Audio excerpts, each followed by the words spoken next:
So Team Liquid has never played it in any of the games. So this also means that from Dignitas' perspective, they're looking at this and they're like, I have no idea what Liquid does here.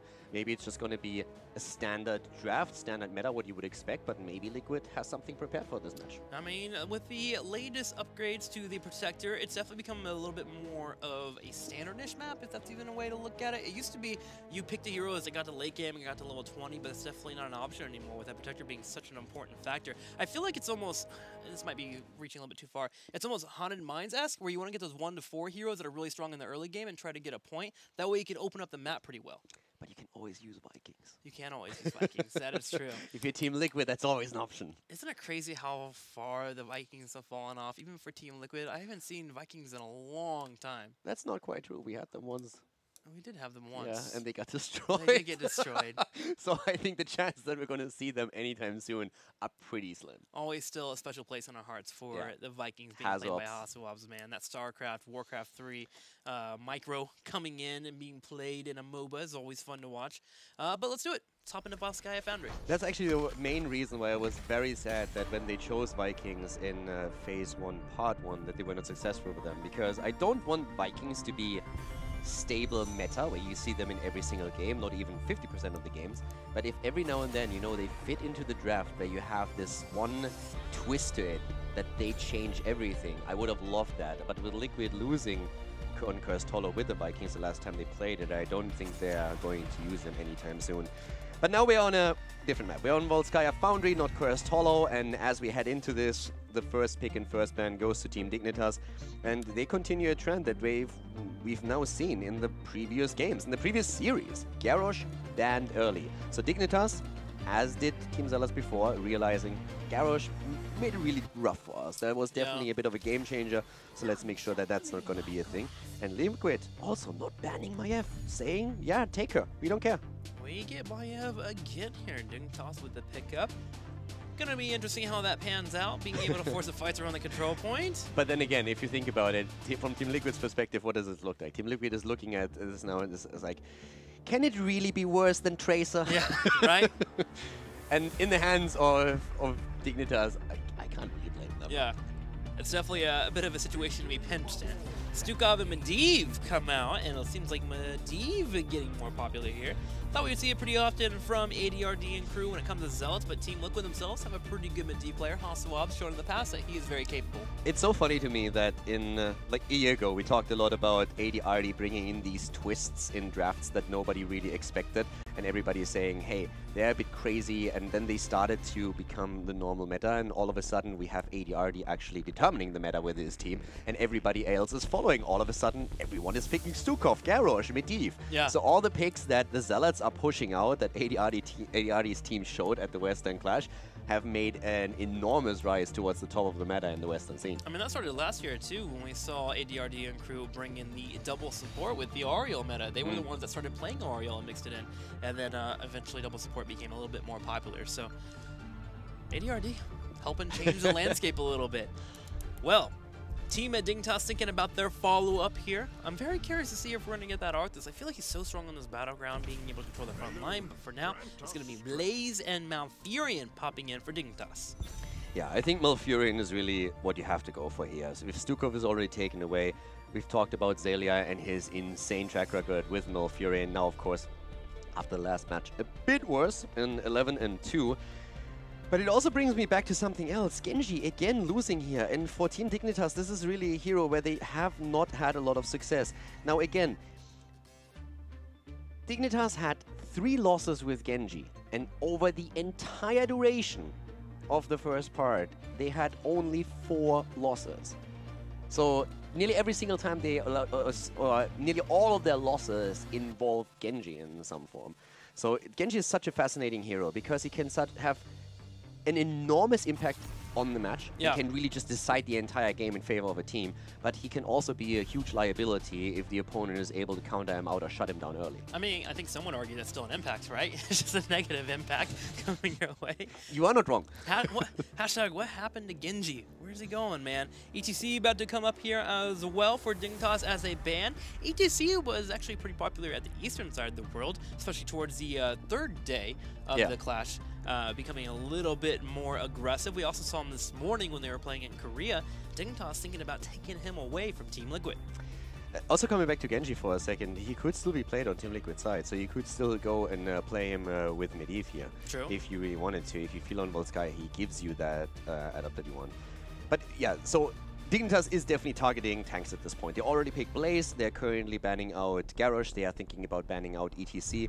They still can pick up any kind of second tank that they want. They can go into Tyrael, for example. We've seen Dignitas in particular run at the Western Clash a lot with the Tyrael and Blaze composition, so they could do that again. Just layer those defenses that you can use on a control point in particular to keep your team alive, and it makes it very difficult for Liquid to engage. But Liquid has a silence, and they also have, of course, their own layer defense with Medivh. And they still have a chance to pick Tyrael for themselves if they wanted to. Then they have Stukov, Tyrael shields, and now also the Force of Will for Medivh, so that would make it difficult for Dignitas to break through all of that. For me, I'm wanting a little bit more poke from Team Liquid, though, especially against Maiev. It's really helpful.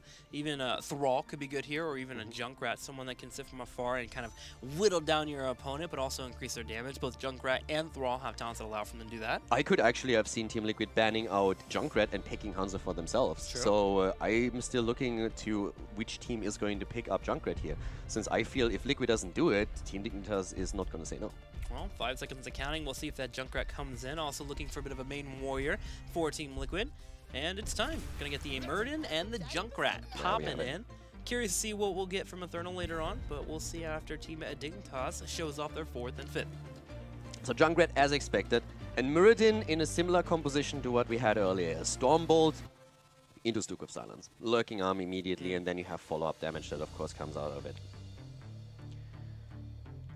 How is Dignitas going to react to this? Dignitas is now in a situation where they are again behind one game. Doesn't really happen too often to them, but they're normally not a team who is too much impacted by this. Usually when we talk to them when they were in a similar situation, they say, nah, we take it one game at a time, we can shrug it off, we know that we're good enough to come back in this spot.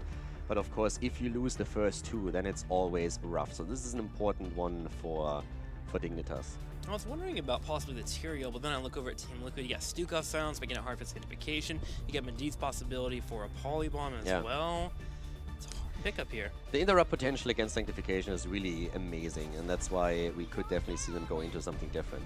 Chromie for the poke, and a Nuburak. And with Chromie in particular, we've seen already how much of an impact she can have when ADRD played it, as we've seen at the Western Clash, and made it very difficult in the Grand Final. Also for Dignitas here. A lot of damage. Like, there is so much where you can really start stacking your Sandblast and then get that damage out towards the late game, especially since the games usually last pretty long here. And boy, can you be annoying with those time traps. Yeah, the time trap actually affects the Protector as well, making it hard for it to push in. So yeah, Chromie coming in for Dignitas, assuming Poik will be playing on the character. I really want to see if they go for the time trap build. AD played it. We've seen it in the regular season, not only at the Western Clash. And I want to see if that's again what we have as the dominant build now for the rest of until the mid-season brawl. Oh, yeah, I played it against the Protector a little bit on my side. It's just incredible how many resets you're able to pull off and constantly get those Sandblasts to connect, and your stacks just go through the roof. I'm not really the best Chromie stacker. I actually enjoy Bronze Talons a little bit more and just throwing it out the queue a lot, but I was able to stack really efficiently thanks to that time trap build, so I wouldn't mind seeing it again. Yeah, the damage output is absolutely crazy when you get those stacks going, and this is something that they highlighted. Eternal on Sonya. Sonya coming in here. Yep. Mike's died for a second. Yeah, apparently Joshua was like listening to this, and it's just like, wait a second, you're talking shit about Sonya? Is it gonna happen? Just cut off. Yeah. Josh has a mute button for us, and every single time we talk bad about a hero which we actually didn't even do, but I'm just throwing that out there. Every single time when we talk about a hero that he actually likes, he's like, mute. He may have actually just been lethargic a little bit because we had steak the other night, and maybe he's like passed out a little bit from all that steak that we had. Like hit the button with his head? Yeah, and muted us all. That steak was so good. He actually asked us in our ears, you guys can't hear it, how do we know about the mute button? It's because we know all, okay? There's a reason why we're casters, Josh. All right, so let's get ready for game number 2. If you were to look at the draft here, who do you think has the edge?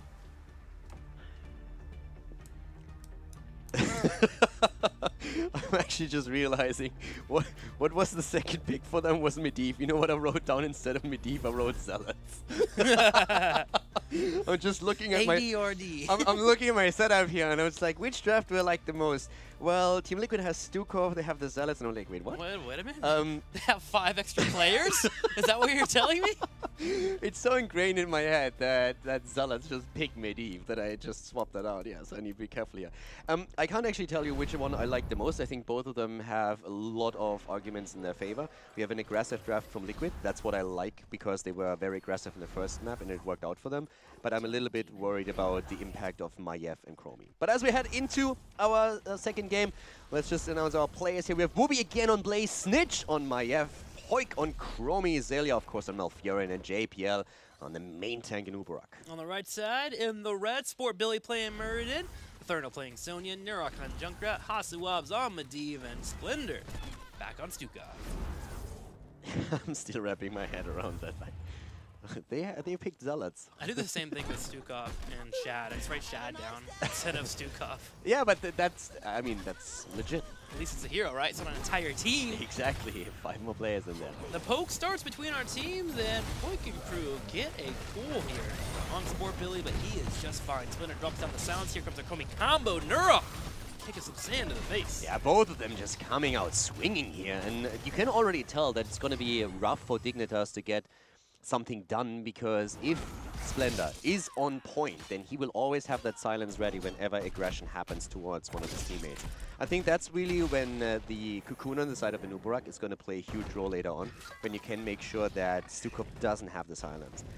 It's actually a good question. Who do you Cocoon in this point? Do you go for Medivh because you don't want the portals to enable anything and the Force of Will coming out? Or do you go for Stukov because you don't want to deal with the lurking out? I think it's super reactionary, but Therno gets a good engage. Even using Cocoon on him could be great there. Yeah. The Medivh, as you brought up, trying to stop them from disengaging or getting the full engage they want. Or, of course, the stopping healer is always a positive in my book. I think JPL picks this in Nubarak because he has so many options, and all he has to do is react accordingly.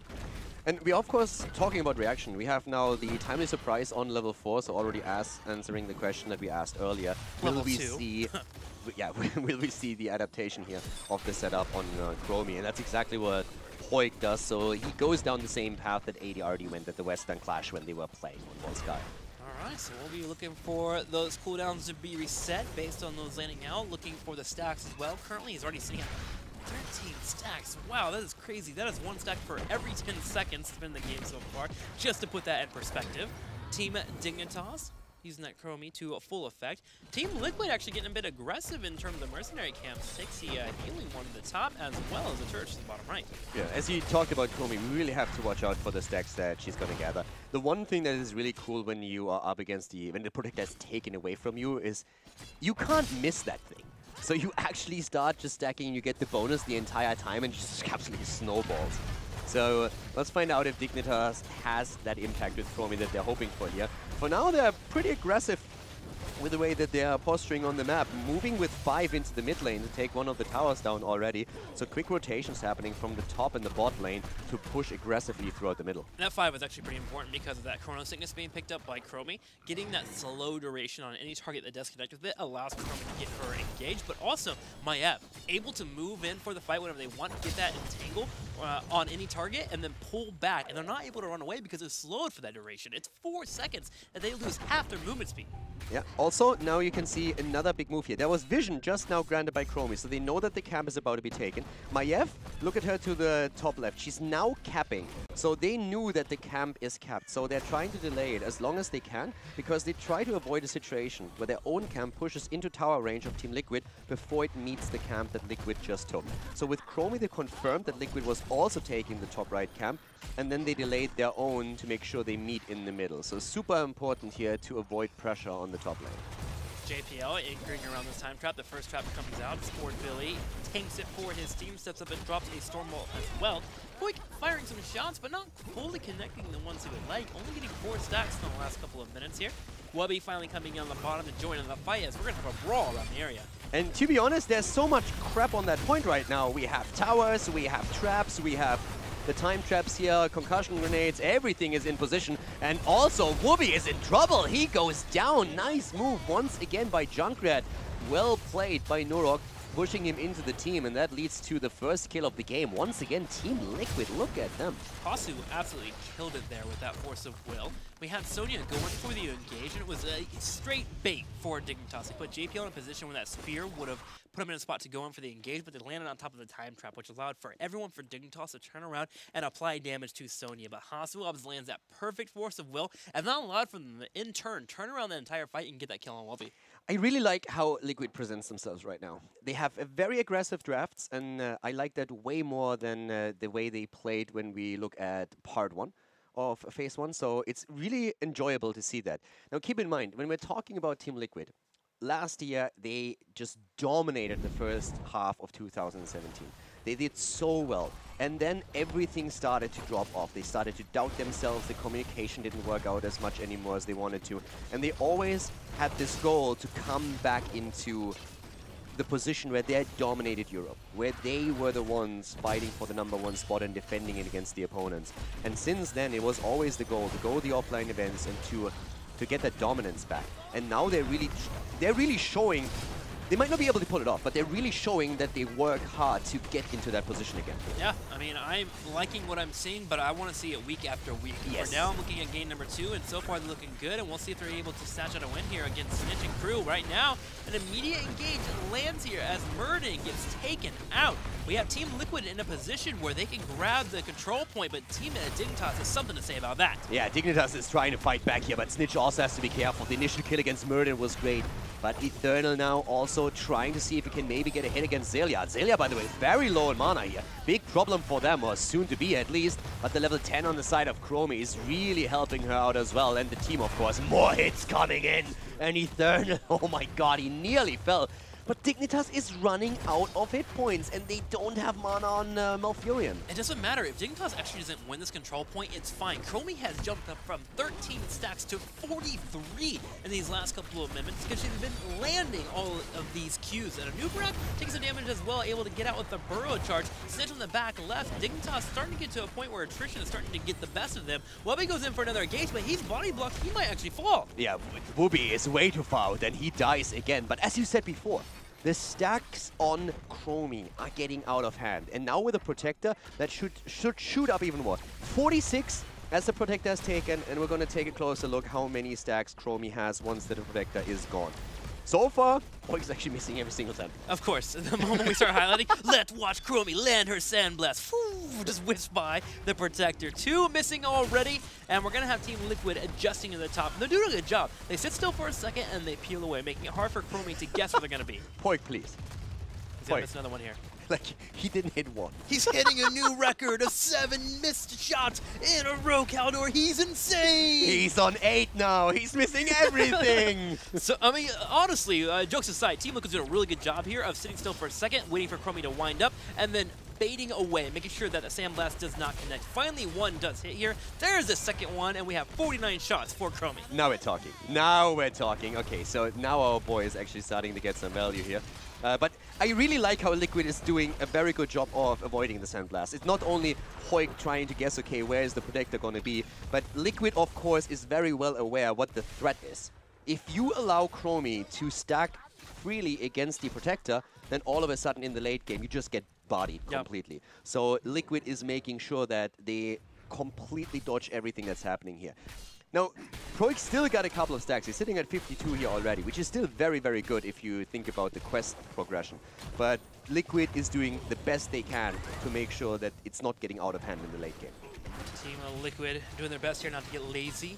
Gonna have that quest finishing up at about 8 stacks. Cocoon comes out. Medivh on the back right. Nurok's able to save him. Here comes the Riptire. Force of will to keep Murden alive. Sportbilly pops the Avatar, drops the Stormbolt. Eternal in the front line, and Team Liquid already is running away with this fight. Eternal. Oh, Wubby's missing this follow-up though, but Sonya could still fall. The problem is that Anubrak is already dead. And Eternal is just turning it around. They're going for Snitch, and he has to use the Vault here, trying to jump away, and immediately they are going for the next target. One after another. We are seeing Team Liquid right now going for these kills. 4 kills against 1. They're looking fantastic today. Team Liquid jumping up in experience and kills 4-1, 12-10 right now in experience, and they open the map. This battleground is their oyster. Let's check out this fight. First off in the back right, Cocoon lands. And Muradin, just look at Muradin. He gets silenced here, but they are starting to engage onto Xaylia. Eternal with a connect, and then Sport really just goes in and says, like, I got this. Stormbolt to the face. Sonya confirms the kill. And Eternal nearly dying there at the end, but Hazop's keeping him alive. They get the second kill against Nuburak. This is looking great for Team Liquid right now. And it also shows, hang on here, Snitch going in for another fight. Can they grab a Thermal? Thermal pops the Wrath, able to kite away, put some damage on Snitch. Sportbilly comes in, kill, comes out again as my Ev falls. Team Liquid is destroying right now, but quickly pointing out here, it's why it's so important that if your support or anyone important gets hit in Cocoon, you have to pull them out. Had that not happened, Murden may have gotten picked off before that Force of Will popped out. Exactly. It's also pretty impressive to me how Hazops is able to still keep himself alive, considering that he's using most of the Force of Will to keep others in the game. And he needs to be super careful because he's sitting on 33 stacks right now on his quest. So it's really important that he is able to complete it before he gets taken out. But I love how Team Liquid is pressuring aggressively on the map. This is the Team Liquid of old that we're seeing now. But I have to echo what you said earlier. I want to see this consistently. Because as you said, they show moments of genius, but we have seen them being on and off the entire time. So this performance, even if Team Dignitas wins the series, I'm loving what I'm seeing here. I just want to see it on a weekly basis. Now, with that being said, 10 is here for Team Dignitas, and they also have a Chromie that's about to be finished stacked. She is 3 away here from being able to get that extra damage in the fights, the Echo coming online for them. Also, gonna be having a hard time diving that Chromie due to timeout popping out and slowing Sands. That's pretty important, especially around the control point. Yeah, the late game is definitely one that I am a bit afraid of when I'm talking about Team Liquid, but they have a lot of tools available, especially around Medivh, to negate a lot of the damage here. Again, control point claimed early by Team Liquid. They have a slight lead since they are currently holding a talent advantage, so that helps them to get into their position. But Junkrat is a bit slow in the rotation. Now that helps them to get extra experience on the lane, but they will have to give up the position up at the top, at least for a short moment of time. Dignitas is in a good spot though. They have the wave pushing in, meaning Team Liquid has to back up a little bit on the side here. Force of Will pops up as Murden takes the initial brunt of the damage. Portal will get him to escape as Snitch goes in for the tether to pull on back. Still 34 stacks for Hazop, so he needs to be careful here. He has not completed his quest yet, and dying in this position would be a problem. Sonya's taken the camp in the meantime, but here's now the position where Team Liquid can move in. The problem is that also Dignitas holds the 13. It's an eye-level fight that we have, and Eternal still looking to see if he can maybe get the drop on Maiev.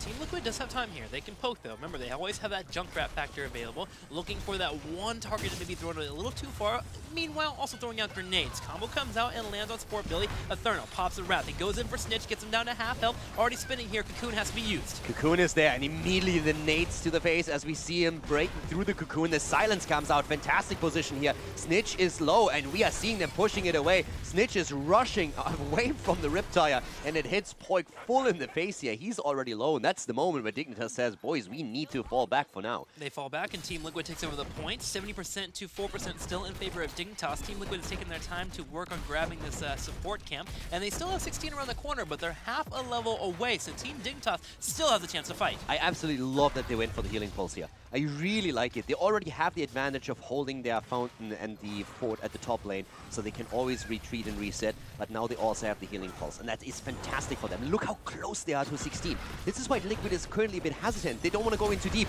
but at this point, they're going for Maiev, and that was actually a nice connect here with the spear. Bunker had to be dropped right away, and this is an awkward position for Dignitas to be in. They don't want to be here anymore. 16 is any second going to drop for Liquid if they just clear this wave here. Warden's kids come now. Therno holding on the front side, put some damage on Snitch, and Murden once again grabs the point, and they're climbing towards a 100%, getting the Protector a second time in the game. There it is, and 16 hits too. 16 and the Protector. A 2-level lead for Team Liquid. We had tweets coming in earlier proclaiming that there's no way that Liquid wins this series. People expecting a 3-0 against Team Liquid. Maybe Liquid can win a map, and at this point they have not only taken the lead in the series, they have taken a massive lead in game number 2. Gonna get a second fort here. Break that down pretty easily. Snitch goes in for the tether, but he gets chunked just as easily as well as Team Liquid turns around. There's not even a Junkrat here. Junkrat went to the bottom lane to start priming the opportunity for Team Liquid to come grab a third fort. Yeah, and they are really just taking every single stronghold of Team Dignitas away. Every retreat point that we have close to the control points is about to be gone, and this is really not Team Dignitas' game at this point. The aggression from Team Liquid is working out. The plays around Medivh have so far been absolutely fantastic in this game, and Hazard has just excelled here. The Protector alone pushing Snitch back and making it really difficult for him to survive here. For Poik, the same is true as they are going through the fort and they start moving in onto the bot lane. Up to the top, Blaze, desperately trying to find experience, but Liquid is not stopping here. They actually start to damage the keep here. They keep pushing in here. Eternal seems to have no fear this match. Every time he pops a Wrath, he is in the face of every opponent that Team Dignitas can throw at them. The keep already getting chunked down to a quarter health. Stitch goes for a tether, but here's another will. Gonna have a tire popping out, just trying to bind time. Hits the minion wave just to get Dignitas in a spot where they have to defend the fort themselves. Now Billy on the move back now. They can retreat. Blaze still in the mid lane, by the way. He never joined. He always tried to get the experience. So the call of Dignitas was, no matter, we can hold us 4. You just get the waves, get the middle, get the top. Make sure that we somehow get level 16 because we need that talent to be able to contest the next control point. If Liquid holds that massively in experience, we have a problem. But Liquid is still 2 levels ahead. And they can, of course, now pick the top lane experience. They're just now grabbing with Sonya. But here's the main problem. With Team Liquid being 2 levels ahead, they are now in a spot where they can get 20 before the third point pops up if they soak appropriately here. If they get a kill, that makes it even easier. So Team at Dignitas, with them being on the same talents here, are going to be looking for aggression. They need to tie it up in experience or force fights. We have, by the way, 90 stacks now on Chromie's side. So Chromie is sitting on 90. Muradin has not completed a Storm talent quest yet, so we have him with 2 hits missing before he gets the double stun. But of course, Medivh already completed his own. Oh, Zelia! Eternal! The beast goes in, the cocoon had to be used here. They're chasing Zelia away. The cocoon is broken, but that's another cooldown that just got burned. And all of a sudden, Team Dignitas is on the retreat. A good save though. Zelia was about to die, and then JPL barely able to keep him alive with the help of his ultimate. And the Ice Block as well, keeping the Malfurion alive. Team Liquid comes in from the side, almost takes out that Malfurion, but again, they open up the map. Team Dignitas comes back though. They are wanting to strike back after Malfurion has healed up. Sport Billy slowed. Snitch going in for the tether, ooh, but misses out on the auto attack. The way that Eternal is always in that backline is just super frightening. There are low hit point heroes like Chromie and of course Malfurion, and the portal is there. Sonya moves in, and every time you have Hazovs with a force of will. And it's just absolutely the will of... I always mix those two up, I hate it. Force of will is right, man. There we go. So he keeps her alive, and there's no fear. Eternal has 0 fear, and he always gets the damage in. And that makes it so difficult for Dignitas to get a coordinated fight going. They're trying to find a fight, though. Snitch keeps moving in, and every time that Dignitas even shows that they want to go in for an engage, Team Liquid at the same time using the same tools to engage, use them to disengage. Junkrat poking as Snitch comes in from the side. Dignitas has done their best here to open up the map a little bit and also move in for this healing item, and they have also slowed down the experience game of Team Liquid. They're only at 19.25, but that 20 is looming. Yeah, and 19.25 should be okay because they can give up a few seconds on the control point without any problem whatsoever. Sportbeal, on the other hand, he can't die now. The silence is there immediately. Oh my god, Whoopi! Whoopi gets pushed over. The bunker is immediately dropped down, and now they're going for it. They want Whoopi, they get him. Down goes Blaze, and that's the kill that Liquid needed, and they want more. Sport Billy hops in. Hostops in the top left at the same time. Sport Billy has that Storm Bolt up and available, decides not to pursue as the top lane pushes in as well as the bottom. Team Liquid is in a great spot here to start looking at the control point, but Team Dignitas shows to the top lane, and Team Liquid's trying to decide, do they want to fight? Yeah, right now Chromie also sitting at 98 stacks. She's currently at 54,000 damage, the top damage dealer in the game. Second to only Junkrat is pretty close with 51,000. But still, Chromie having a massive impact right now. But it's not enough to confirm these kills. That's a big problem of Dignitas. They're looking strong in the numbers, but they just don't confirm kills. 1 kill in the entire game, 17, 18 minutes in, as Liquid is sitting on 6 kills and a level 20 advantage in just a few seconds. And with 20 and the Protector already spawning at the bot lane, this is rough for Dignitas. This is really, this is a terrible situation for them to be in. Especially with Team Liquid grabbing the Merkin at the top, grabbing the turret at the same time. Team Liquid definitely in the driver's seat. And remember, the damage they did earlier on this keep, it's at half health. This is an easy grab for the Protector. Exactly, that keep is not going to survive for long, and then it's all about the core. Do you go for core? Do you try to get the second keep? But in this situation, if you push Dignitas back, and if you're able to maybe even get another kill by a quick portal, Murdin going through, Stormbolt, Sonya in, that's all you need. Even with the Force of Wills too, the Polybombs. And this might be game already. Dignitas can't even fight. They can't fight for the Protector. And they're not going to get level 20 by Blaze soaking the top lane. This is just not happening. So they're just setting up the bot lane as much as they can. Sandblast coming in, the traps put in everywhere. Oh, this is, I mean, Dignitas is fighting for their life in this second map round. And I'm not sure if they can actually win this. If they can defend it, it's going to be rough. This is definitely the way for them to defend. Maiev coming in from behind. Maiev coming in from behind. Cocoon, and they're pushing it past it. Perfect engage for Dignitas. Doesn't get better than that. There's the kill against Junkrat. The immediate kill against him. The question is the Protector able to get the core down? Because we already have him right on the point. It's already there. They're working on it, breaking down where they can. Zelia goes back to the defense. Eternal buying as much time as he can on that back line. Eventually falls, but the core has already dropped down to 60%. Team Liquid has gone for the call. They want to take out this core. It's dropping down to 40. It's dropping down to 30. Team Liquid is going to be able to grab this core and put themselves in a position to go up 2-0 over Dignitas, the Western class champions. Wow. Making it look, I don't want to say easy, but definitely a very controlled situation by them. Very well done here. And, I mean, that was insanely impressive. Great play here by Team Liquid and playing very well also around the strength of Chrome in particular on this map. Team Liquid absolutely doing well today. They have came in prepared, and it seems like they're concerned of, okay, is our meta good enough to go against Dignitas? Might be fluttering out the window a little bit. That concern definitely not floating around for me anymore, because their strength right now is being dominant over Dignitas. Gotta love Eternal being able to get in that back line, shut down targets left and right. Malfurion stressing out, which is something we don't normally see from Zelia. He's usually calm, collected, and great in that back line, but he's even having a hard time today. And I have to stress it again, even if there is a bit of a turnaround now, even if Dignitas now goes for the reverse sweep, I love what Team Liquid is showing here. Aggressive play, good coordination, and good communication as well. Great calls that we saw from them, especially when we're looking towards the first game where Sonya all of a sudden on Tomb of the Spider Queen said, I don't even want a team fight. If I just go for core and you guys stop them and occupy them a bit, we can win this game without us even winning a big team battle. So this decisiveness that we have and the strategy that they're showing right now, I really like it. I just want it to be consistent. But I'm waiting for Dignitas to fight back at this point. I'm looking at this and I'm like, you guys need to make something happen. Wrap it up. Or they will pull a Team Liquid of part 1 in 2017. Well, let's see if they can dig deep and pull back here. Dignitas will be right back. See if they can take game number 3 against Team Liquid.